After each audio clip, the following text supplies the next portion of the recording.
Yeah, so I'm getting some requests to have a little more information on how I'm doing my interior fencing here. I use rebar posts. I get 20-foot lengths delivered from the local home builder supply. Forget the exact cost. I may be into each post, somewhere between 50 cents and $1.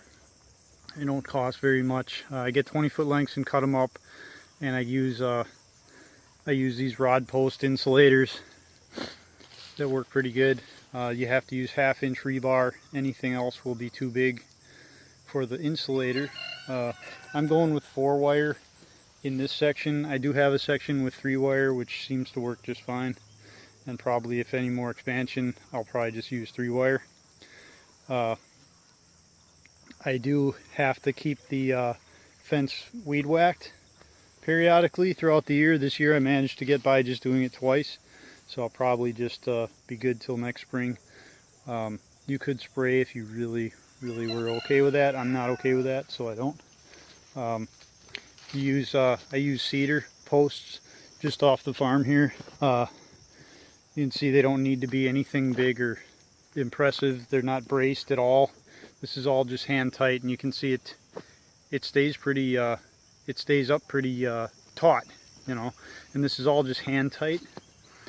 All this stuff is hand tight and simple knots. Just kind of wrap it around. It's not holding up the world, and it's not going to go anywhere. So just however you feel comfortable making your knots. I use a knot called a Tex Brown knot in some places, but you can kind of see I just came to the end on the insulator and just wrapped it around until the slack was out of it, and then wrapped it around itself. And then anywhere I make splices, I always use split bolt connectors. They hold up to the UV and the weather, and they stay tight, unlike wire nuts will degrade, and just not a very good connection, especially on this really hard wire. Another thing to consider is periodically throughout the system, you want to tie all 4 wires together. You can kind of see I just wrapped it around a bunch of times, and then wrapped it around a bunch of times, and wrap it around a bunch of times, and so on to the bottom.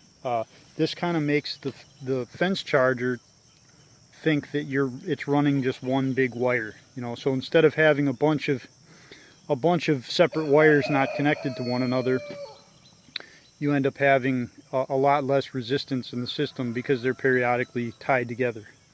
I used these insulators before I kind of knew what I was doing. Now I would recommend getting there's these corner lag insulators. They're more light duty. I think they're 89 cents a piece at Ken Cove. These are working okay, but they are the metal part it stops kind of halfway up in the loop, and they break pretty easy. If and I've had a bunch of them break in areas that have a little bit more animals bumping into them, or movement, or something like that. So I would recommend not using these unless you're just going to go straight past a wood post and they're just kind of holding the wire up. They work fine with that, but not for corners. So yeah, and I just ran it wherever I needed to run it. It wasn't these metal posts, they pound in. You could just use a regular hammer.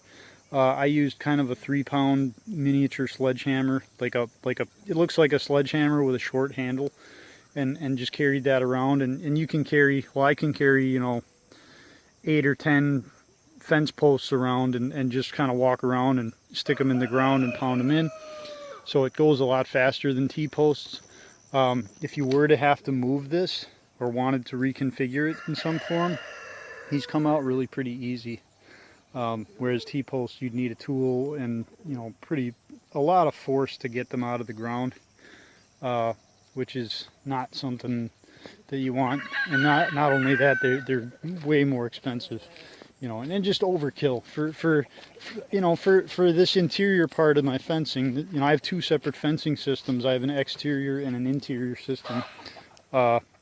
It just it doesn't make sense to put some big heavy-duty physical barrier fence when this is all very diaphanous and moved often, and at least the animals are moved through it often, so they're really only in a certain area for a very short period of time. So there's no sense in having some big imposing thing, you know. Kind of see the gate handles I use. So I have my system all broken up into separate long paddocks. And for example, this gate happens to be open right now. So what I do if I wanted to close this is I'd take those gate handles and swing it over here and hook it up here, and then it'd be closed, and then that paddock would rest. For example, this one is closed right now. I have the wire gate going from there to there, and that paddock is closed. That's where they were before, maybe a week or so ago, and now I've been kind of creep grazing them through here. I have an entrance to this forest paddock here, which is now closed. There's another forest paddock that's open in the rotation. If I leave this one open all the time, they'll just go by the pond all the time and make a mess out of it. And I do that while the weather's hot, but now that it's cooler, they can figure out something else, and I don't want the pond to get too messy. And the pigs do have quite a bit of an impact. Now you can see my fence is really pretty curvy, and the posts handle it very well. I went and these are all swales and swale mound, ditching mound for rainwater harvesting. So it follows the contour. If you were to just put this in straight, it would be far less complicated. You need far less posts. You can go up to 60 feet between post spacing here without much trouble. So here's my mob. These guys get rotated through the pasture. I give them a new section of pasture every day.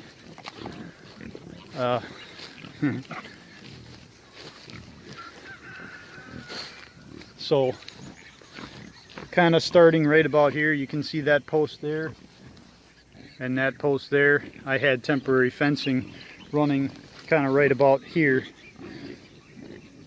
yesterday. So yesterday they were here, and this morning they're here. They have this section of pasture and a section of woods, which for this amount of animals is pretty good. I could give them more, but then I'd have less animal impact.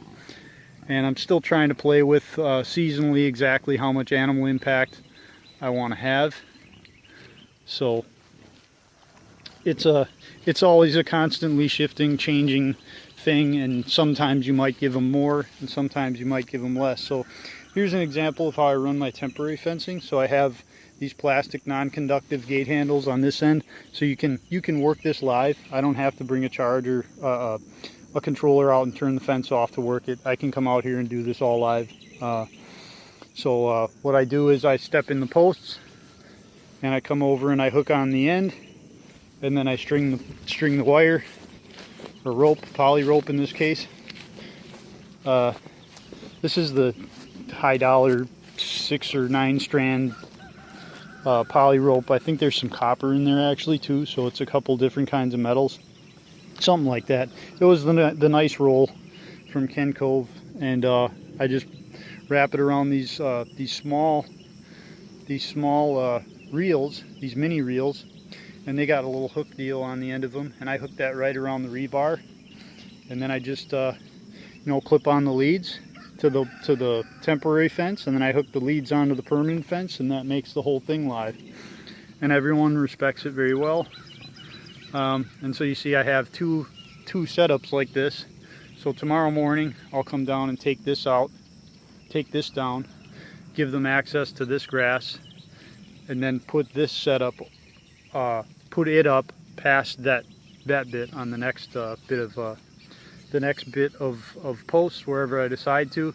And as you can see, we're kind of getting close to the end of the paddock, which gives me the opportunity. I can show you what I do for the perimeter part of the fence, which is a little bit different. I like to go with a physical barrier as well as the electric. It just gives me peace of mind, because I do have piglets here, and if they really wanted to, they could probably still go through it But by the time they're ready to kind of venture away from mom, they're too big to fit through it anymore. It's kind of hard to see. I got a lot of weed pressure on the outside of this. So I got 4 wires again, just like the interior one, on the inside. And then on the outside I have a 26-inch tall woven wire. So it's just 20, you know, it's a little more than 2 feet tall. And you know, the pigs just come up to that barrier and they're not going to fool with it, you know.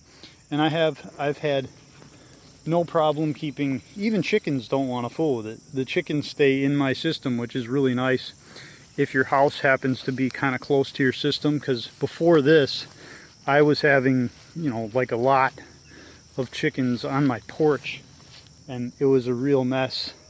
And I wouldn't recommend doing it that way, because they go all over your porch and then they decide that they live there, and then then you're not getting your eggs anymore, so it's kind of a drag that way.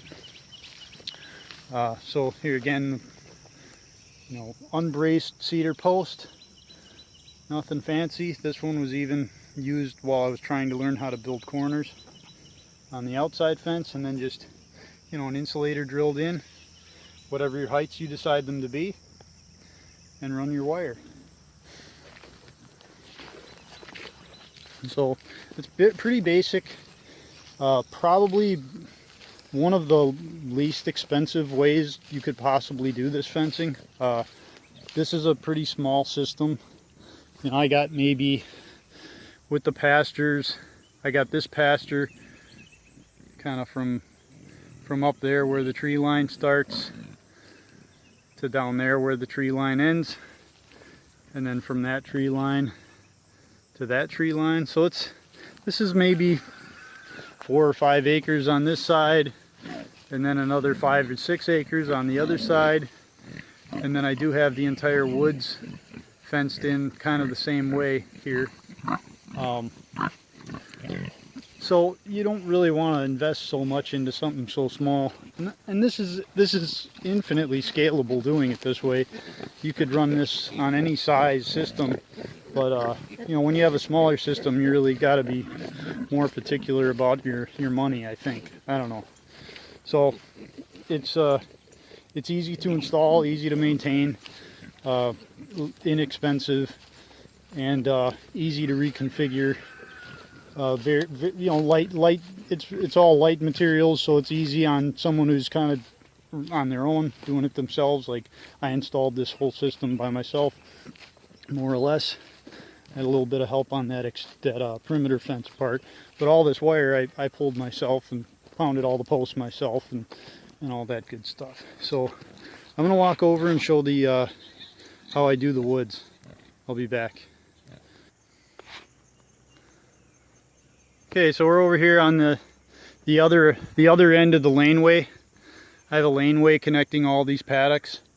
The laneway does get a little bit chewed up by animal traffic, but I don't really know a better way to move the animals around with one guy without moving a whole bunch of temporary fencing and water systems all the time, without having at least some kind of a sacrifice area. So here we are at the entrance to the woods paddock. So the laneway comes up through here, and then kind of I have a little finger going up into the woods, into the center. This woods is maybe 6 or 8 acres broken up into 4 paddocks, and I rotate these weekly.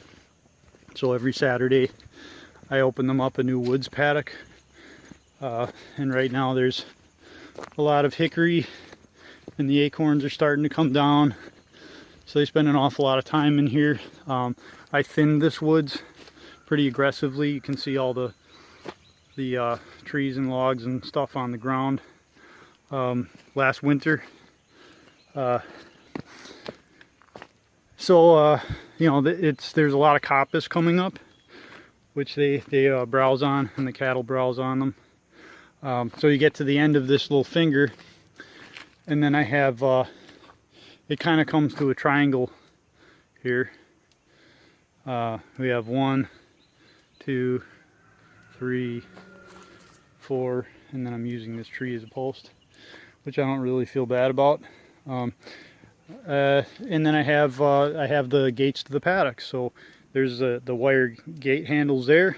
So that's a paddock. And I have another set here.